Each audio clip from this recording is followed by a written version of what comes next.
¿De acuerdo? ¿Algún comentario? Ricasco, Angelines. John, ¿algún comentario? Vale.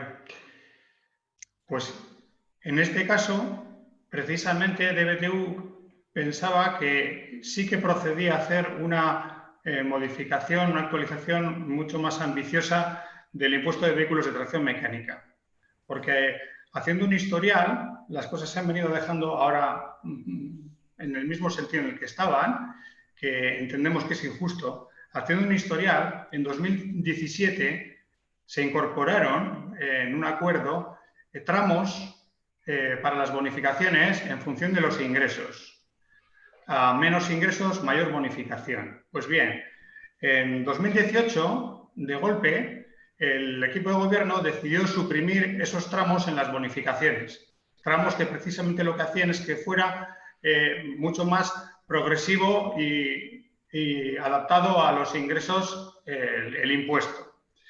Pues bien, el ayuntamiento eliminó de golpe la ponderación en función del nivel de ingresos y resulta que eliminó también la bonificación que tenían los vehículos de más de 25 años. De hecho, quien mantiene un vehículo de esa edad es sencillamente porque no considera que no tiene ingresos suficientes para cambiarlo. Nadie mantiene un coche viejo con gusto. Y entonces, con la desaparición de esa que he mencionado, la desaparición de la ponderación por ingresos, que aprobó el ayuntamiento, el equipo de gobierno en 2018, se daban situaciones que entendemos muy injustas. Por ejemplo, el propietario de un vehículo histórico de lujo, un Jaguar, un Bentley, tendría una bonificación para siempre del 75%, lo que correspondiera, sin más requisito que su vehículo sea histórico, sin importar en absoluto su nivel de ingresos. El propietario o quien comprara también un vehículo eléctrico de lujo o un híbrido de lujo, también tendría esa bonificación sin más requisito que el vehículo sea eléctrico. Y sin tener en cuenta también, por ejemplo, estudios que dicen que tiene mucha mayor huella de carbono el fabricar un vehículo eléctrico híbrido nuevo que no mantener un coche que ya existe, aunque sea diésel de los antiguos. Y por último, resulta que, poniendo un ejemplo para que se entienda, de tal y como quedó, faltaría ajustarlo a la propuesta actual, pero en la propuesta que quedó entonces resultaba que, por ejemplo, el que se compraba un coche de Tesla de 96.000 euros, el ayuntamiento lo bonificaba con 2.644 euros. Y el que se compraba un Lexus híbrido de 159.000 euros, pues a ese el ayuntamiento también le bonificaba, le regalaba 1.240 euros respecto del impuesto de vehículos de tracción mecánica que le habría correspondido pagar. Pero el que tuviera, por ejemplo, un coche viejo o un Citroën ZX del año 91 pasaba de pagar 0 euros antes de esa modificación de 2018 que ahora se mantiene a pagar 142 euros en 2019. Entonces, se ha estado hablando antes de tramos en los vados, por ejemplo, para hacer supuestamente como un criterio para hacer las cosas más progresivas. Pero curiosamente, a pesar de toda la información aportada al respecto en muchas ocasiones y durante años, en el caso del impuesto de vehículos de tracción mecánica no se tienen en cuenta los tramos para nada, pero como agravio comparativo sí se han mantenido esos tramos para las familias numerosas. Las familias numerosas son las únicas a las que se les aplica una bonificación diferente en función de los ingresos. Sin embargo, todos los demás casos de bonificaciones no se tiene en cuenta para nada el nivel de ingresos. Nos parece una situación, desde luego, que requeriría un estudio mucho más en profundidad de la ordenanza, porque tal y como está actualmente nos parece, desde luego, injusta y desigual. Es que ricasco. Vale, muy bien. John. Teresa, ¿algún comentario? Sí, yo comparto mucho de lo manifestado por el concejal de BTU. Así, el año pasado, cuando se debatió sobre la ordenanza, yo estaba de acuerdo en la mayor parte de los planteamientos. también soy consciente de que la situación actual es difícil para muchas familias y que es muy impopular decir que se van a subir este tipo de impuestos, pero si se producen situaciones verdaderamente no muy progresistas en el sentido de recaudatorio, y creo que sí, estoy de acuerdo en que esto debería ser objeto de estudio con vistas al presupuesto del año que viene, porque hay cosas que no creo que son directamente un poco inapropiadas. No obstante, visto el panorama y claro, creo que igual no es el momento actual para subir y bueno, dejarlo como está. Vale, es que ricasco. Patricia, ¿algún comentario? Sí, le doy la palabra a Eder. Sí. Vale. Sí. Bueno, con el tema de las bonificaciones y tener en cuenta los ingresos, estamos de acuerdo en que habría que analizar esas situaciones un tanto pintorescas en las que se bonifica coches de alta gama, que simplemente por el carácter de eléctrico, híbrido o similares, pues se bonifican. Entonces, bueno, eso sería para analizar, ver si técnicamente y en cuanto a gestiones del propio ayuntamiento, pues qué encaje tiene. Y aparte, como comentaba Angelines, una primera propuesta era subir este impuesto, pero nos sorprendió que esa propuesta de subida se producía en los dos tramos de menor potencia.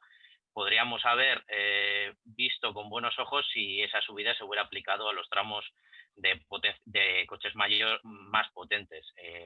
Pero bueno, como al final se ha congelado, estamos de acuerdo, pero sí que nos gustaría que en un futuro no muy lejano se analicen estas dos cuestiones, el subir este impuesto a los tramos más altos de potencia, que consideramos que, bueno, cuanto más potencia, mayor valor del coche y que se puede pedir un esfuerzo mayor a esos ciudadanos, y también analizar si todos los coches eléctricos, por ser eléctricos o similares, tienen que tener esa bonificación. Evidentemente nuestra coalición está a favor de la transición ecológica, pero evidentemente que se bonifique, que se deje de ingresar o se bonifique al que más lo necesite.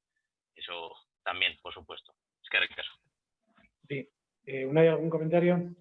Bai, gure planteamendua zen zerga hau izoztea, ez genuela ikusten egokitzat gauden testu inguruan zerga hau handitzea, eta bestetik egokitzat ikusi ditugu udalteknikariek proposatutako berrikuntzak.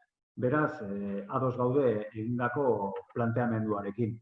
Por un lado, EH Bildu proponía que este impuesto se congelase, por la explicación anterior que hemos dado, y por otro lado, analizadas las propuestas del equipo técnico, del cuerpo técnico del ayuntamiento, en relación a la mejora de esta ordenanza, pues no tenemos nada más que señalar y las vamos a apoyar.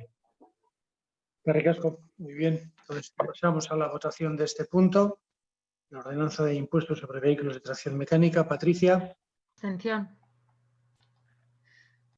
Esteba. Bai. Arantxa. Bai. Unai. Bai. Urusne. Bai.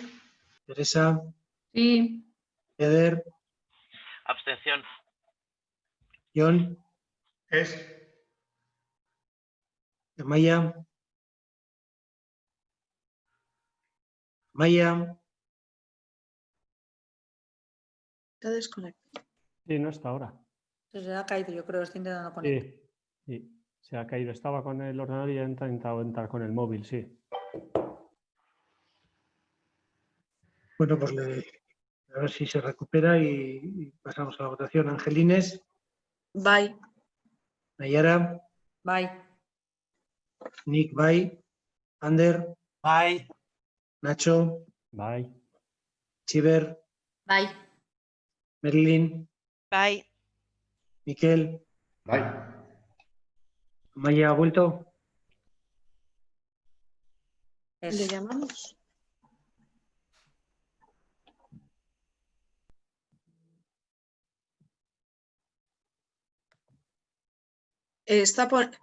Nos oye, está poniendo que nos oye. En el WhatsApp pone que nos oye, pero que nosotros no le vemos ni le escuchamos. Os oigo, nos pone. Luego, ¿qué hacemos? Si no le oímos, lógicamente, no, su voto no lo podemos contabilizar. Veo que el ingreses pone. Parece...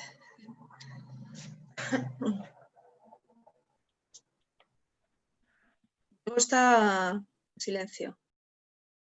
Luego, Está en silencio. Bego, estás muteada. Bego, estás muteada. Bego, tú estás muteada. Ah. Ahora. Ahora. Sí. Aquí está. Espera, a ver, Hola. que no se oye. No. Bueno, si lo oyes tú. No, pero lo tenéis que oír todos.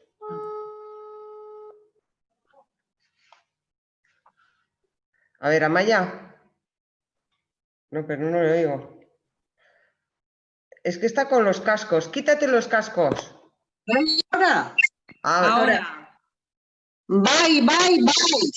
no, con una vez ya vale, ¿eh? De acuerdo. Con una vez ya Vale. Ya. Muy bien. Bye. Vale, pues entonces pasamos al punto número 12, aprobación provisional de la ordenanza fiscal reguladora del impuesto y ordenanza fiscal reguladora del impuesto sobre bienes inmuebles, artículos 9 y 10, expediente 2794. Bien, en este caso, también la propuesta técnica nos hacía pensar que era conveniente subir el tipo de gravamen, pero visto el momento que estamos viviendo, hemos creído más conveniente congelarlo. Entonces, realmente lo que nos hemos basado es en los informes de las técnicas que nos decían que sí era interesante modificar el artículo 9 y 10 de esta ordenanza, porque iba a beneficiar este hecho a varios vecinos en determinados supuestos. Entonces, paso a leer en el apartado de bonificaciones, en el artículo 9, en el apartado 5, dicen: tendrán derecho a una bonificación del 50% de la cuota íntegra del impuesto, siempre que así se solicite las interesadas de los bienes inmuebles que sean objeto de cesión en el marco del programa de vivienda vacía o de otros planes y programas de vivienda autonómicos, forales o municipales, y la bonificación en los años sucesivos se aplicará de oficio durante el plazo de cesión del usufructo para el arrendamiento y administración de las viviendas a Alokabide, Sociedad Anónima, para la incorporación de la vivienda dentro del programa Bizigune, en el marco del programa de vivienda vacía o de otros planes y programas de vivienda autonómicos, forales o municipales. Ahí está la modificación del artículo 9, y en el artículo 10, en el apartado 4, donde dice: se excluirán de la aplicación del recargo los siguientes bienes inmuebles de uso residencial. En el apartado C queda redactado: las viviendas destinadas a residencia habitual en las que a 1 de enero no figure nadie empadronado, pero cuyo trámite de empadronamiento se realice en el primer trimestre del año de devengo del impuesto. Eso se ha considerado que era mucho más justo. Y en el apartado D, las viviendas cuya venta, contrato de compraventa o escritura, se haya realizado en el primer trimestre del año de devengo del impuesto. También en el apartado E, en la última parte, dice: en el caso de la cesión del usufructo para el arrendamiento y administración de la vivienda a Alokabide, para la incorporación de la vivienda dentro del programa Bizigune, o de otros planes y programas de vivienda forales o municipales, la no aplicación de recargos se aplicará de oficio en los años sucesivos durante el plazo de cesión del mismo. Estas son las dos modificaciones que se han considerado técnicamente que eran beneficiosas. Por lo tanto, como este impuesto afecta a casi la generalidad, se ha decidido, en cuanto a tipo impositivo, no modificarlo, queda congelado y se hacen esas variaciones que son beneficiosas. Esa es nuestra propuesta. Gracias, Congelines. John, ¿algún comentario? Vale. Respecto a la ordenanza fiscal del impuesto sobre bienes inmuebles, nosotros ya lo registramos en la pasada legislatura, pero también en esta, en octubre de 2019, registramos una propuesta, DBTU registró una propuesta para que la vivienda deshabitada, que está grabada en un 50% en la ordenanza fiscal del IBI, tuviera la misma definición que la recogida en la Ley 3/2015 de vivienda de Euskadi. Pero en todos estos meses no hemos recibido respuesta formal del equipo de gobierno. Esa definición es literalmente esta: vivienda deshabitada. Es la que incumple su función social por encontrarse desocupada de forma continuada durante un tiempo superior a 2 años, sin causa alguna que pueda justificar su no utilización en los términos previstos en esta ley y normativa de desarrollo. Algo tan sencillo como incorporar la definición de vivienda deshabitada, que está en una ley que entendemos que se aprobó por consenso para toda la comunidad autónoma de Euskadi, la Ley de Vivienda de Euskadi, evitaría situaciones que entendemos también injustas, como por ejemplo familias que evidentemente solamente se puede uno empadronar en un municipio. Pero si hay familias que tienen su segunda residencia en Sopela, donde viven varios meses al año, evidentemente eso impide que las puedan incorporar al programa de vivienda vacía del gobierno vasco o a cualquier otro. Esas viviendas las han comprado para residir ellos en Sopela durante determinados meses al año. Nos parece realmente injusto que en esa situación se les esté imponiendo el recargo que está previsto actualmente en la ordenanza. Y simplemente con algo tan sencillo como incorporar la definición de vivienda deshabitada de la Ley Vasca de Vivienda, se evitaría esta situación que entendemos injusta. Es que ricasco. Muy bien, John. Teresa, ¿algún comentario? Las propuestas técnicas creo que son razonables y bien acertadas, y en cuanto a la congelación, dada la situación, pues bien, estoy de acuerdo. Gracias, Teresa. Patricia, ¿algún comentario? Sí, le doy la palabra a Eder.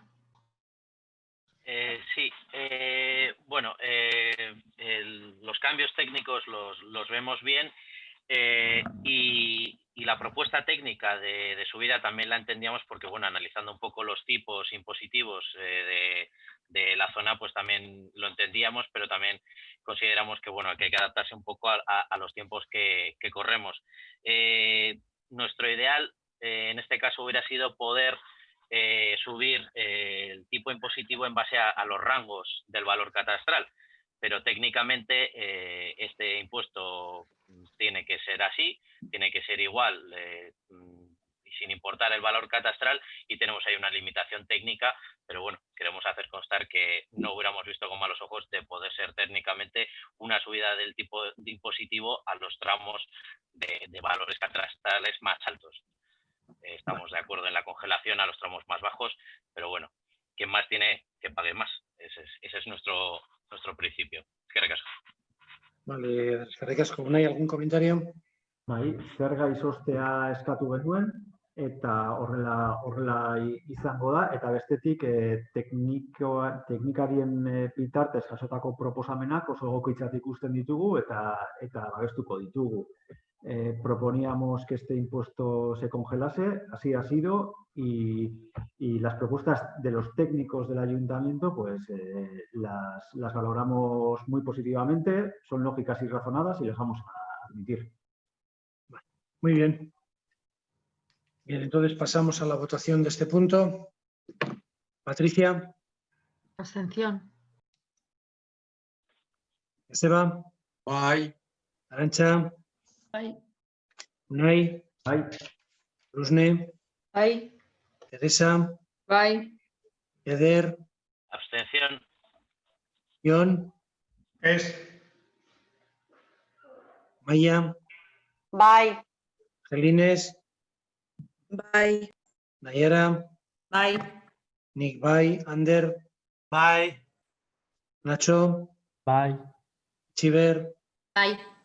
Marilyn. Bye. Miquel. Bye. Eskerrik asko. Pasamos entonces al punto número 13 del orden del día, que es en urbanismo, vivienda, medio ambiente, obra pública, servicios y sostenibilidad energética. Y el punto número 13 dice liquidación del contrato de construcción de edificio de piscinas a ubicar en la zona de Abadesolo del municipio de Sopela, expediente 812/2019. Bien, esta es una devolución de la fianza del aval que en su día presentó la empresa constructora para la edificación del edificio de piscinas, que por distintas razones, pues entre que ellos lo debían de tener extraviado y que no pidieron, y que después, pues lógicamente, aquí en el ayuntamiento también ha habido una serie de retrasos, pues porque uno no se acordaba, el otro no se había dado cuenta y había que traerlo a pleno. Ya en junio estuvimos a punto de llevarlo al pleno, pero bueno, hubo un pequeño despiste y no se pudo, en julio, perdón, no se pudo llevar, por eso viene a este pleno. Como fue un tema, una aprobación plenaria, lógicamente tiene que ser el pleno el que dictamine para la devolución de dicho aval.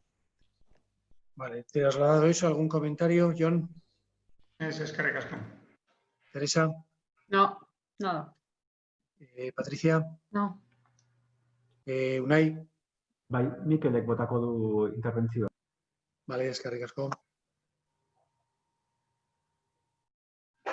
En primer lugar, nos parece un tema complejo de analizar, sobre todo por el tiempo transcurrido desde que se finalizó la obra y desde el momento en que se recepcionó la obra y en las condiciones en las que se recepciona esa obra. Mirando el expediente que se adjunta, vemos que la solicitud de aval por parte de Viuda de Sainz es con fecha 4 de febrero del año pasado, 2019. Esta fecha entendemos que no es casual. Mirando los informes tanto el informe jurídico de la TAC que suscribe este informe, pues aparece una serie de informaciones que pensamos que hay que tenerlas en cuenta. Y el informe técnico, creemos desde nuestro punto de vista, con todos los respetos, no aporta nada para hacer una valoración de la situación transcurrida desde el momento en que finalizan las obras hasta el momento actual. Haciendo un repaso, vemos que en principio entendemos, por lo menos desde H. Bildu, que un aval bancario es un compromiso de garantía de un cumplimiento de una obligación, así en términos generales, ¿no? Se ofrece una garantía por la cual el avalista pagará al beneficiario, en este caso al ayuntamiento sería el importe si el avalado no cumple con lo acordado. También pensamos y creemos, porque no es solamente en este caso que estamos analizando, sino de forma general, que hay una problemática y una controversia con el tema de la devolución de los avales. ¿En qué términos? En el término de que a la hora de devolver el aval subyace la incertidumbre de si la ejecución y de la recepción están realizadas en los términos que están acordados en el contrato. Si cogemos el informe de la Técnico de Administración General, en ese mismo informe dice ella que hay una dificultad manifiesta para obtener documentación clarificadora del asunto y simplemente hace referencia, después de analizar toda la información que hay en el ayuntamiento, a tres elementos concretos. Uno es el contrato que se hizo en su día para la ejecución de la obra. El otro tema es el acta de recepción de la obra, y aquí sí que puntualiza una cuestión, y es que se hace una recepción de la obra con salvedades, y esa recepción está firmada por la dirección de obra, está firmada por el contratista y está firmada por el alcalde. Y se firma diciendo que se reciben las obras a reserva de su sanación en el plazo de un mes, es decir, sería en el abril del 2003, de las deficiencias que se señalan en el anexo al acta, y aparecen una serie de deficiencias.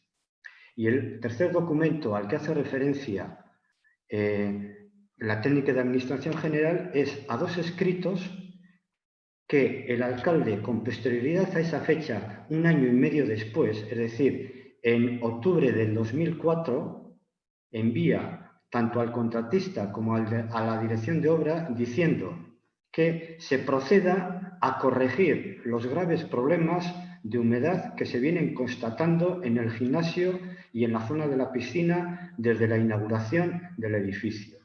Entonces, claro, siguiendo con el informe jurídico, nos llega a decir que, bueno, pues, ¿cuál sería el momento a partir del cual se contaría la garantía de esa obra realizada. Viene a decir que una vez que se ha recepcionado, empezaría a contar la garantía de ese aval y se estipulaba en el contrato de que era de 1 año. Vale. Pero a su vez también dice que el hecho de que empezaran a funcionar las piscinas era un elemento a tener en cuenta, como que ya había una garantía de funcionamiento y por lo tanto se podía considerar también esa fecha como un elemento a tener en cuenta para cumplir ese periodo de 1 año. Pero es que además dice más, dice que puede haber durante un periodo una serie de vicios ocultos, que esos son imputables también a la ejecución de obra y que habría que haberlos reclamados si así hubieran sido al contratista de la obra.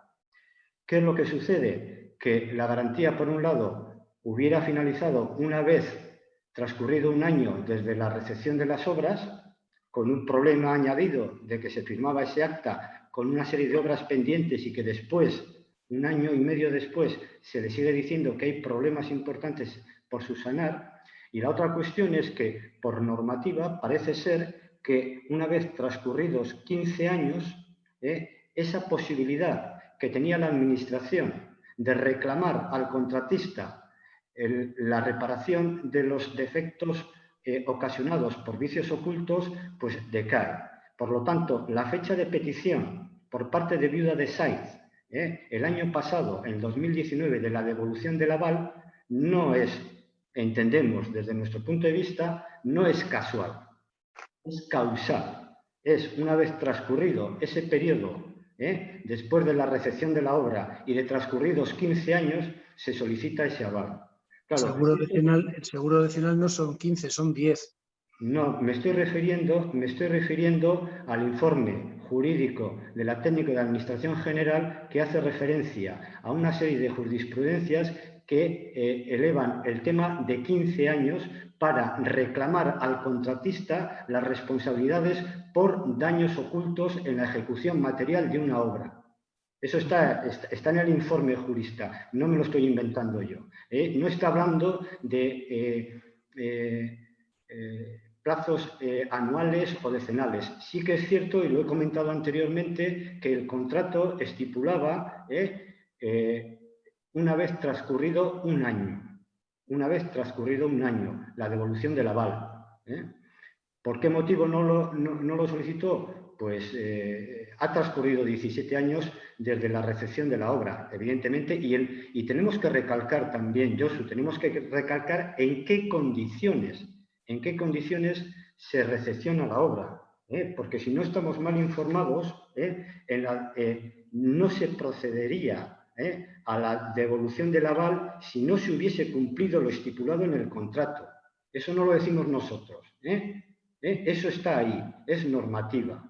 Entonces, eso es una cuestión a tener en cuenta y que nos tiene que hacer reflexionar, tanto a la Administración en su conjunto como a los técnicos en particular que hagan seguimiento de la ejecución de las obras para que éstas se realicen en tiempo y en forma. Nos consta que durante este periodo de 15 años, 17 años desde la recepción de la obra hasta el momento actual, se han ejecutado obras, tanto en el gimnasio como en las piscinas, por defectos que pueden ser imputables a una mala ejecución de obra. Pero lo decimos de forma hipotética, pero sabemos que se han ejecutado obras, se han ejecutado obras para solucionar problemas de condensación, se han ejecutado obras como cuestión de problemas en la cubierta. Todavía, hace unos meses, planteamos en una comisión de urbanismo con unas fotos que se habían sacado antes del confinamiento con baldes en las repisas del gimnasio porque había goteras, o sea, se nos dijeron que había averiado la climatizadora. Sí, bueno, evidentemente eso nos lleva a una conclusión y es que ha habido una serie de dejación a la hora de hacer, durante todo este tiempo, a la hora de hacer un seguimiento de esa obra. Y en concreto creemos que hay un error de partida al admitir una recepción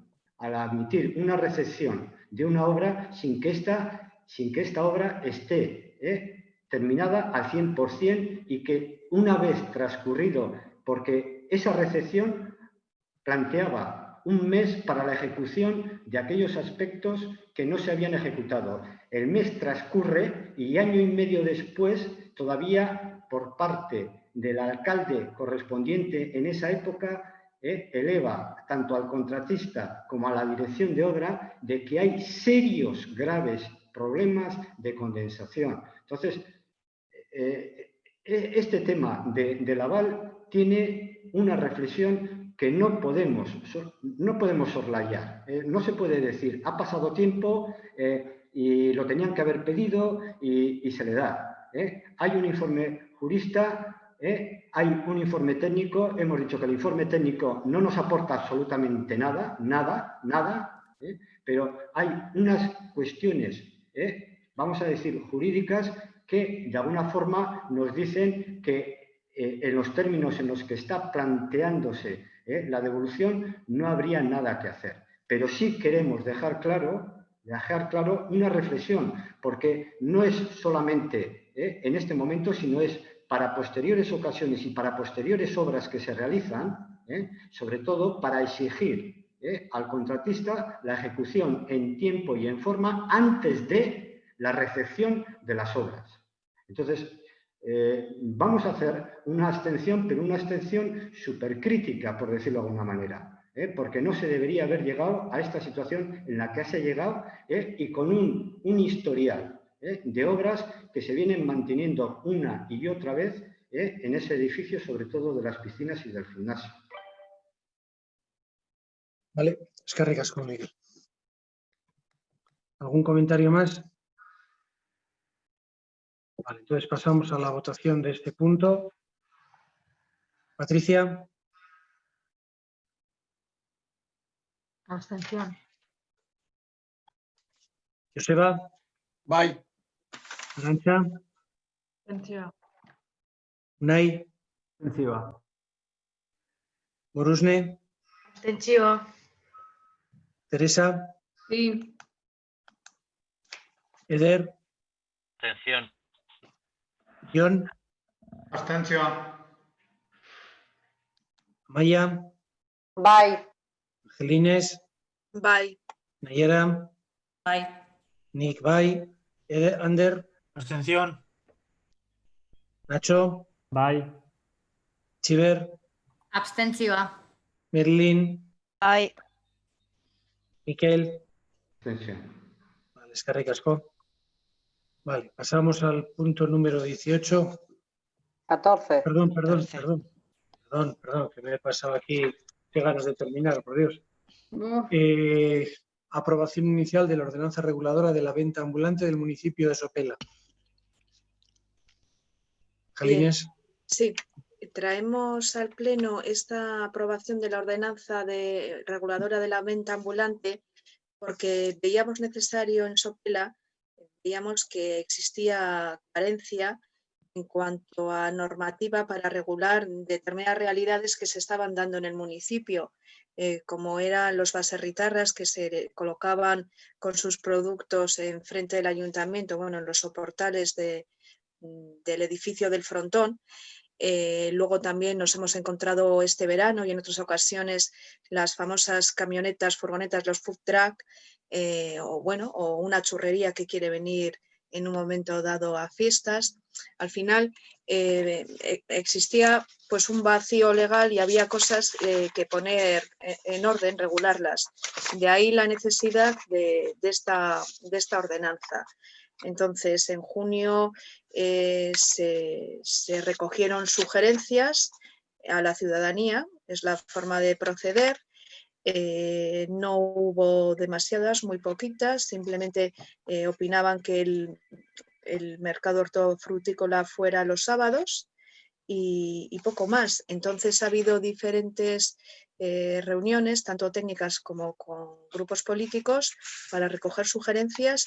Y a esto hemos llegado, a recoger una tipología de venta ambulante pues bueno, que va a regular tanto la venta en mercados periódicos como en puestos ocasionales que se instalen por motivos de fiestas, acontecimientos populares, luego también la venta realizada en los camiones furgoneta y la venta realizada en puestos de enclave fijo y de carácter desmontable.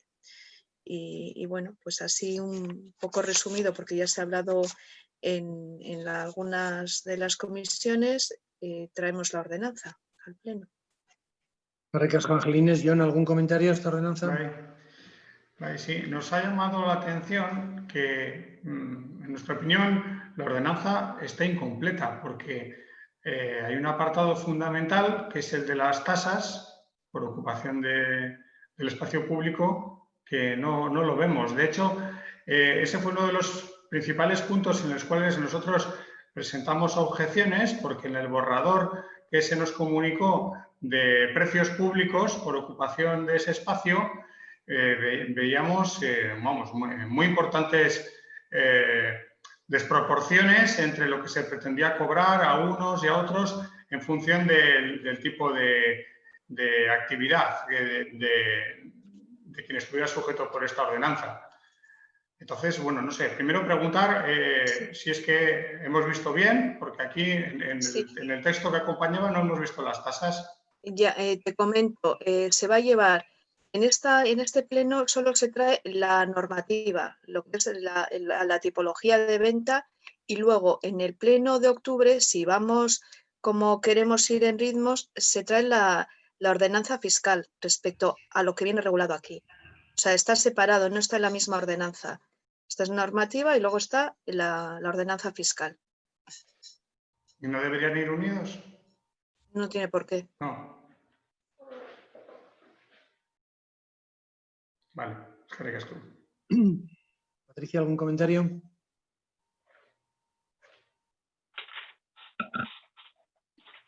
Vaya idea que me estás dando, ¿eh? No. Joder, y eso que es tu cumple. Perdona, Teresa. Por eso.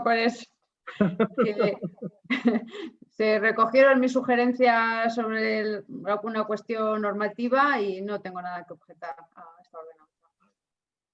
Te perdonéis, que ricasco. Ahora sí, Patricia o Eder, no sé. Nosotros no, nada. Vale, correcto. Unai, ¿algún comentario? Guruz nekartuko du hitza. Vale. Bai, gu esatea ordenantzarekin ados gaudela, ekarpenak egin genituela eta kontuan hartu izan direla. Eta orduan, ados gaudela eta gure etasenak falta bota dugu, baina azaldu denez Angelines urrengo osoko bilkuran bozkatuko dugula, ba aurrera. Decía que estamos de acuerdo con la ordenanza, que hicimos aportaciones y se han tenido en cuenta y que también echamos en falta las tasas, pero como ya se ha explicado que se va a votar en el siguiente pleno, pues nada más que añadir. Vale, es que ricasco. Bien, pasamos entonces a la votación de este punto, del punto número 14. Patricia. Abstención. Joseba. Bai. Arantxa. Bai. Unai. Bai. Borusne. Bai. Teresa. Sí. Eder. Abstención. John. Abstención. Maya. Bai. Angelines. Bai. Nayara. Bai. Nick, bai. Ander. Bai. Nacho. Bai. Chiver. Arkatu. Bai. Vale, Marilyn. Bai. Miquel. Bai. Ricasco. Vale, pasamos entonces al punto número 15, modificación del reglamento del cementerio municipal de Sopela, expediente 2069/2020. Angelines. Sí. Traemos la modificación del reglamento del cementerio municipal porque hemos tenido en cuenta las modificaciones de plazo propuestas por la Brigada de Obras Municipal y a petición de ellos, pues bueno, y viendo que también se está cambiando las formas de enterramiento y bueno, pues lo hemos creído conveniente. Entonces, se han cambiado algunos artículos en el capítulo 1, nichos de enterramiento, en el artículo 21.1 en concreto, donde hablaba de periodo de 30 años, pasa a ser periodo de 12 años Lo mismo pasa en el artículo 21.2, donde dice la duración del derecho funerario será de 30 años a contar desde la primera inhumación, pasa a ser el derecho funerario será de 12 años a contar desde la primera inhumación. Pasa lo mismo en el artículo 22, donde habla de hasta un máximo de 30 años, pasa a quedar redactado diciendo concesión temporal de 30 años. Lo mismo ocurre en cuanto a plazos en el artículo 22.4. En el capítulo 4 también de tumbas de hormigón, en el artículo 26, habla de periodo de 30 años, vuelve a cambiarse y pasa a ser periodo de 12 años. Y luego en el apartado del capítulo 3, panteones, artículo 25, también hay una modificación en cuanto a años, porque antes en el artículo 25.1 se hablaba de máximo de 75 años y ahora se dice que se otorga por un periodo de 75 años. Esto es lo que se ha considerado necesario para modificar en el reglamento del cementerio municipal. Vale, eskerrik asko, Angelines. ¿Algún comentario, Ion? Eskerrik asko. Teresa. No. Vale, eskerrik asko, Patricia. No. Unai. Vale, eskerrik asko. Pasamos entonces a votar este punto. El punto número 15, Patricia. Sí. Joseba. Bai. Arantxa. Bai. Unai. Bai. Urusne. Bai. Teresa. Sí. Eder. Sí. Jon. Abstentzioa.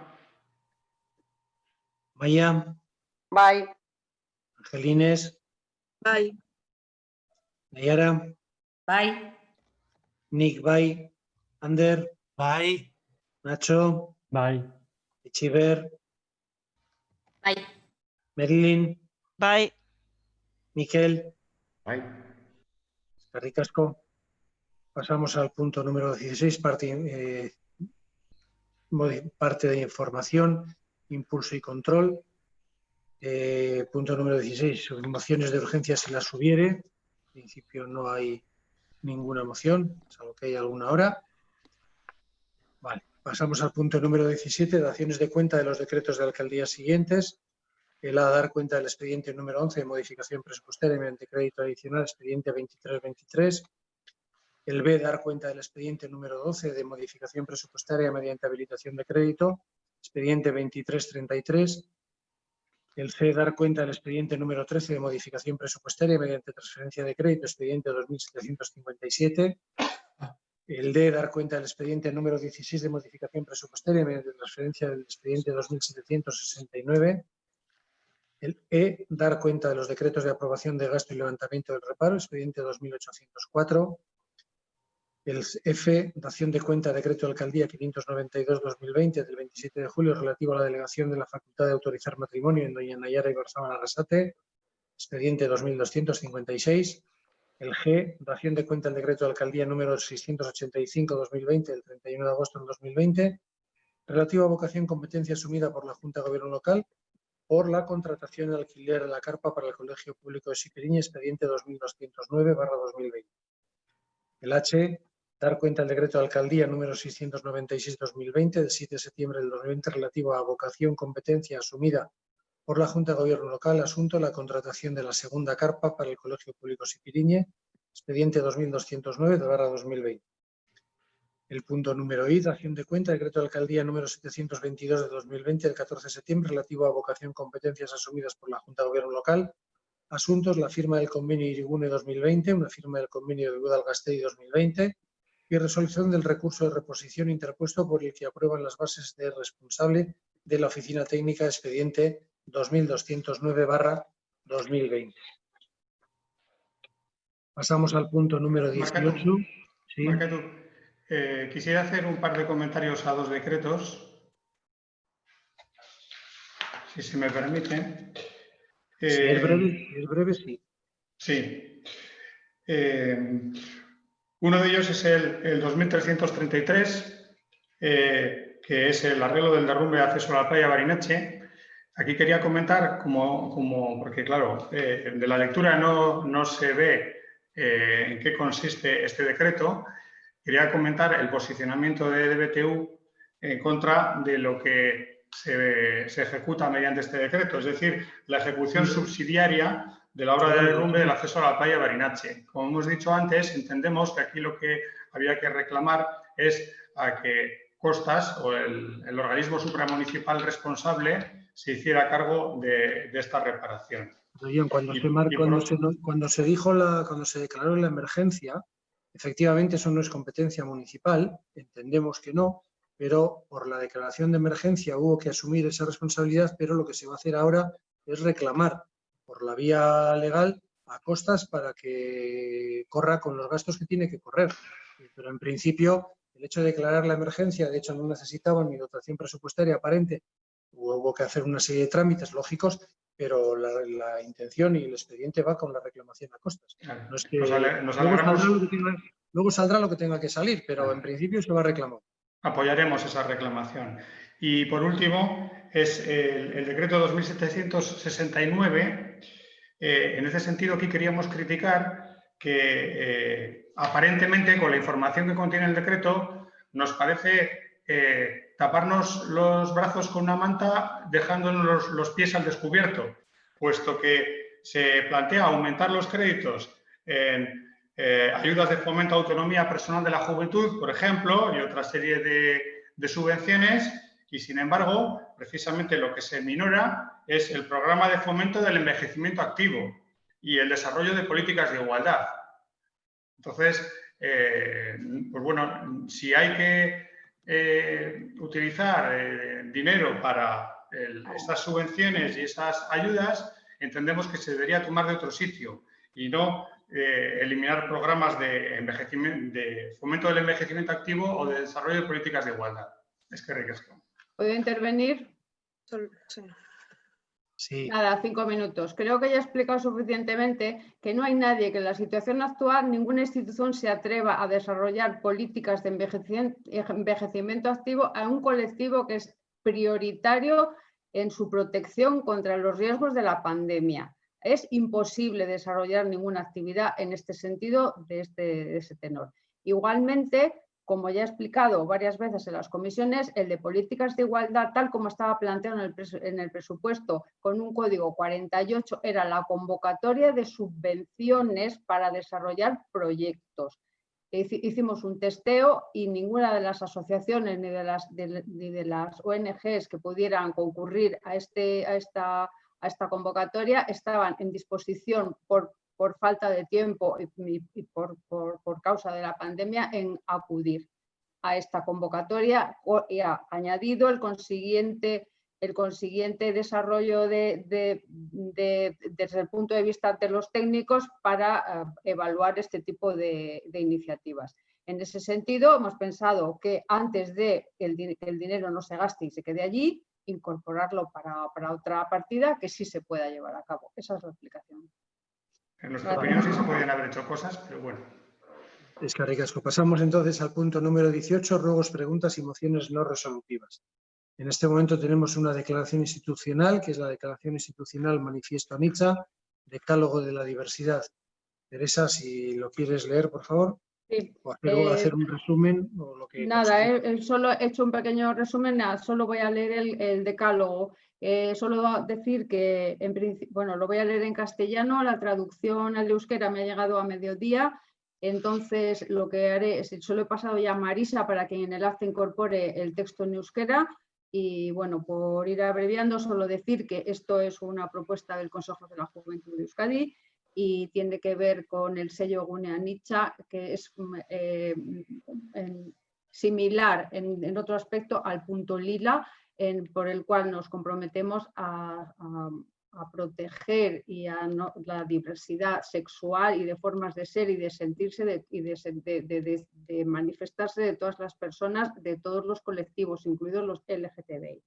En este sentido, paso a leerlo. Mediante la adhesión a este manifiesto adoptamos el compromiso de construir una hora basado en la convivencia, considerando la diversidad como realidad innegable y apostando por la igualdad de derechos y la libertad real para su desarrollo.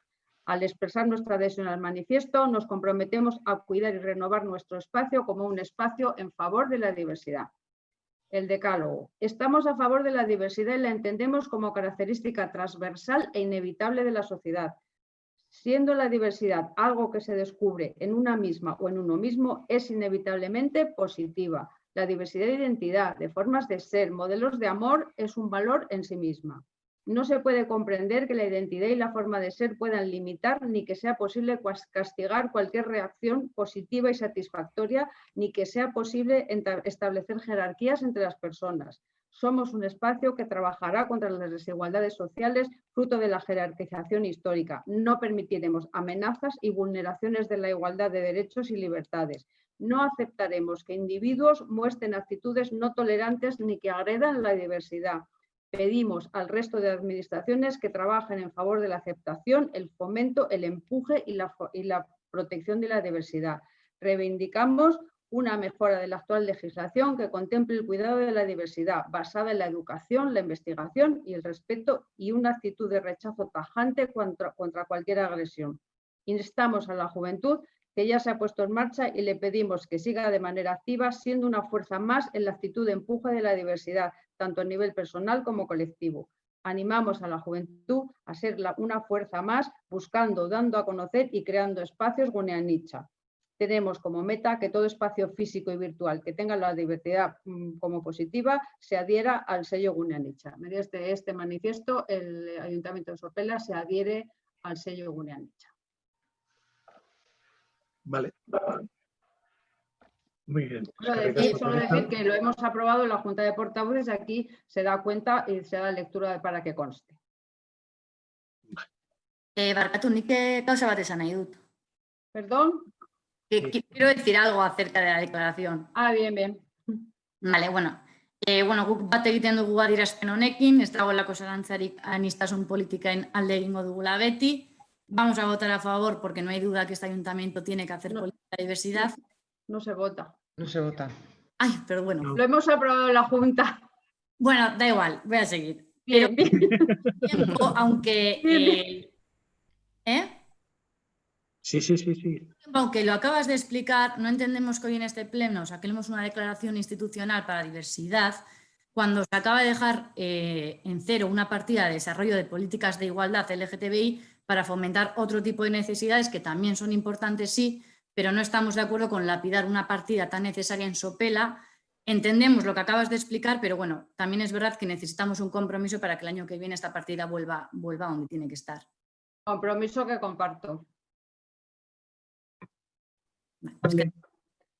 ¿Algún comentario más? Vale, correcto. Entonces pasamos a las mociones no resolutivas. Moción no resolutiva presentada por el Grupo Político Municipal de Nocbatera Sopela relativo a la declaración a Martín Villa como persona no grata. Expediente 2576/2020. John. Esta moción es una adaptación a Sopela de la moción de la Asociación 3 de Marzo, impulsada por la Plataforma Vasca contra el Franquismo. Y paso a leerla. La política de impunidad del Estado español respecto a la falta de investigación y enjuiciamiento de los crímenes contra la humanidad cometidos durante la dictadura franquista y la denominada transición es un problema actual que afecta a toda la sociedad y a los cimientos básicos de cualquier Estado que pretenda cumplir unos estándares democráticos mínimos. Martín Villa fue uno de los principales artífices de la política y represión franquista durante los años 60 y 70. Siendo jefe nacional del SEU, secretario del Sindicato Vertical, gobernador civil de Barcelona y finalmente ministro de Relaciones Sindicales y de Interior con los gobiernos de Arias Navarro y Suárez. En su mandato como ministro fue responsable de una cruenta represión en la que se cometieron graves y continuados crímenes. Vitoria-Gasteiz, Madrid, Semana Pro Amnistía, Málaga, Tenerife, Pamplona, Iruña, en los Sanfermines, Barcelona, Alacant. Martín Villa ha sido imputado en aplicación del principio de justicia universal ante el Juzgado Nacional de lo Criminal y Correccional Federal número 1 de la República Argentina, como autor de crímenes contra la humanidad, ya que su actuación se desarrolló en el marco de violaciones masivas, sistemáticas y organizadas de derechos humanos, cometidas por la dictadura franquista durante más de 4 décadas, incluyendo el periodo de la denominada transición. Al tratarse de crímenes contra la humanidad, no opera el instituto de la prescripción, ni los citados delitos pueden ser amnistiados ni indultados. Por esta razón, las autoridades judiciales argentinas solicitaron al Gobierno español su extradición, la cual fue denegada por acuerdo del Consejo de Ministros del 13 de marzo de 2015. En todo caso, y sin perjuicio de la tramitación actual de la querella citada, al objeto de dar debido cumplimiento a las obligaciones contraídas por el Estado español en materia de derechos humanos y derecho penal internacional, resulta necesario incoar los correspondientes procesos judiciales para determinar y depurar las responsabilidades penales en las que pudiera haber incurrido Martín Villa. En el caso particular de la ciudad de Vitoria-Gasteiz, es clara la implicación que tuvo Martín Villa como ministro de Relaciones Sindicales en el primer gobierno tras la muerte de Franco, en la masacre contra la clase obrera producida el 3 de marzo de 1976. En ese sentido, el Ayuntamiento de Vitoria-Gasteiz, junto con las Juntas Generales de Álava y la Diputación, se han personado en la querella argentina y han presentado también querellas en los juzgados locales, por desgracia sin resultados positivos hasta el momento, para lograr el enjuiciamiento de diversos responsables franquistas, entre los que se encuentra Martín Villa. En base a todo lo anterior, interesamos del Pleno del Ayuntamiento de Sopela la aprobación de la siguiente moción. 1.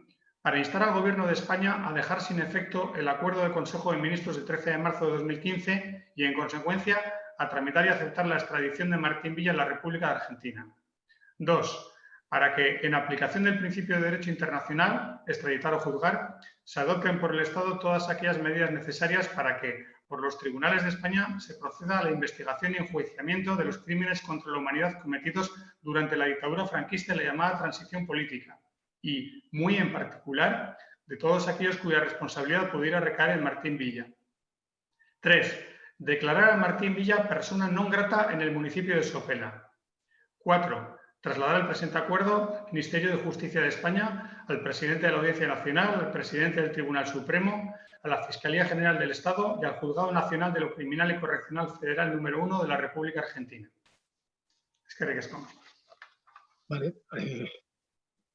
¿Teresa, algún comentario?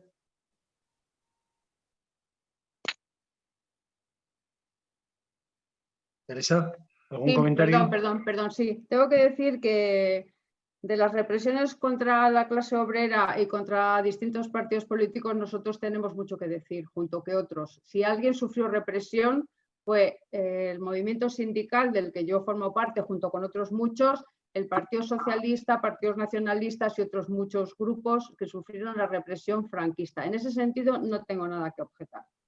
En ese sentido, en el fondo, no tengo nada que objetar. Tampoco, también tengo que decir que precisamente esta persona no goza ni de mi simpatía, ni de mi agrado, ni de nada. O sea, no, para mí es una persona que no merece mi atención en ese sentido. Otra cosa distinta es que, claro, como el papel lo aguanta todo, pues ya es una de estas mociones que se nos presentan en las que, según mi opinión y consultado con otras fuentes, es completamente extramunicipal, extracompetencial, y en este sentido es que no deberían de haber llegado a este ayuntamiento. Porque una declaración de persona non grata es una cuestión de Estado que se hace por la vía diplomática, con unas garantías que en este sentido aquí no se cumplen. ¿Qué consecuencias tiene que nosotros apoyemos esta declaración? Ninguna. Jurídica no tiene, porque no tenemos competencia. En ese sentido es antijurídica. No está sujeta a la legalidad, porque entre otras cuestiones la declaración de persona non grata, además de la competencia, tiene que darse audiencia al interesado, que yo creo que este señor no sabe ni dónde está Sopela. No creo que se le haya de audiencia ni se le vaya a decir. Sobre las cuestiones de reclamaciones, de unirse a causas y de extradiciones, etcétera, etcétera, son competencias estatales en las que nosotros no tenemos nada que decir. Creo que someter a los plenos municipales estas cuestiones, lo he dicho muchísimas veces, es, no sé, creo que es desvalorizar la institución. Deberíamos dedicarnos solamente a las cuestiones municipales, que es nuestro ámbito, el ámbito que nos ocupa y sobre el que tenemos que trabajar, porque este tipo de mociones son directamente antijurídicas y en ese sentido yo jamás votaré una cuestión, por mucho que la persona a la que se alude no cuente con mi agrado bajo ningún concepto, nunca votaré a favor de este tipo de cuestiones. Gracias, Teresa. Patricia, ¿algún comentario? No. Unai, ¿algún comentario? Bai, memoria historikoa eta justizia, ez? Gu era bat adoz mozio honekin. Vale, Ederto. Bueno, pues por nuestra parte, por supuesto que estamos de acuerdo en que Martín Villa evidentemente no es una persona que nos agrade, como bien ha dicho Teresa, porque a nosotros tampoco nos agrada, pero entendemos que la moción carece de rigor y que no tiene ninguna seguridad jurídica, por lo cual nuestro voto va a ser en contra. Vale, pues dicho eso, pasamos a la votación de esta moción. Patricia. Sí. ¿Perdón? Sí. Joseba. Es. Arantxa. Bai. Unai. Bai. Orusne. Bai. Teresa. No. Eder. Sí. Jon. Bai. Maya. Es. Angelines. Es. Nayara. Es. Nick es. Ander. Bai. Nacho. Es. Itziber. Bai. Merlin. Es. Miquel. Parkatu. Miquel. Bai. Vale, Parkatu, ¿eh? Vale, perfecto. Pues con esto nos queda el capítulo de ruegos y preguntas. Si hay algún ruego, alguna pregunta que queráis hacer, algún comentario que queráis hacer. Vale. Una pregunta y un ruego. Con una pequeña introducción, la pregunta. Al inicio de esta legislatura, el alcalde de Sopela declaró: no puede ocurrir que alguien meta un escrito y no se le responda, como nos han dicho algunos vecinos en las consultas que realizamos. Y también se creará un expediente para cualquier sugerencia, queja o reclamación que presenten los y las vecinos y vecinas, para que el solicitante sepa en qué plazos le daremos solución o respuesta. Además, en el pasado pleno de julio, el alcalde respondió a la interpelación de DBTU asegurando: se están contestando, sobre el 90% de las peticiones se contestan. Pues DBTU ha recordado al alcalde en los plenos de febrero, marzo, mayo y julio de 2020 que la vecina Paz aún no ha sido contestada por este ayuntamiento. Perdona, Jon, no sigas por ese camino. A pesar de que esta vecina ha requerido por registro en diciembre de 2014, noviembre de 2015, diciembre de 2017 y septiembre de 2019 las necesarias mejoras de iluminación en su barrio. DBTU también ha recordado al alcalde en los pasados plenos de junio y de julio que la vecina Trinidad aún no ha sido... No tienes la palabra. Silenciado. Gracias, Begoña. Se acabó. A Paz se le ha llamado con máximo mínimo unas 10 veces y lo ha hecho el concejal de Obras y Servicios y de Urbanismo. Y no le ha cogido el teléfono. Y a ese como a ella, a muchas más. Entonces, no te dejo que sigas por ese camino porque se está... No es lo que a mí me dicen. Y yo les presupongo que me dicen la verdad. Pues nosotros también decimos la verdad. Pues contestad por escrito y no habrá dudas. No. Contestad por escrito y no habrá dudas. Hay un teléfono al que se le llama y no porque lo dejó ella en su escrito y se le está llamando y no se le va a llamar más. Ahora paso con el ruego. ¿Algún comentario más? El 23 de junio, si se me permite. El ruego es el siguiente. El pasado 23 de junio de 2020, hace 3 meses, se anunció el cierre de Sopelari, en la Oficina de Atención Ciudadana en la Rabasterra, hasta nuevo aviso. Nuestra solicitud es que la Oficina de Atención Ciudadana para vecinos y vecinas de la Rabasterra vuelva a abrirse lo antes posible, para facilitar el acceso a las personas mayores del barrio, para evitar colas, esperas y aglomeraciones que se podrían producir en la Oficina de Atención Ciudadana del Ayuntamiento. Es que ricasco. Muy bien. ¿Algún ruego, alguna pregunta más? No. Muy bien. Es que ricasco. ¿Tienes alguna, Patricia? No, gracias. Ah, perdón. Entonces damos por terminado el pleno de hoy. Es que ricasco a todos. Ya se nos queda hacer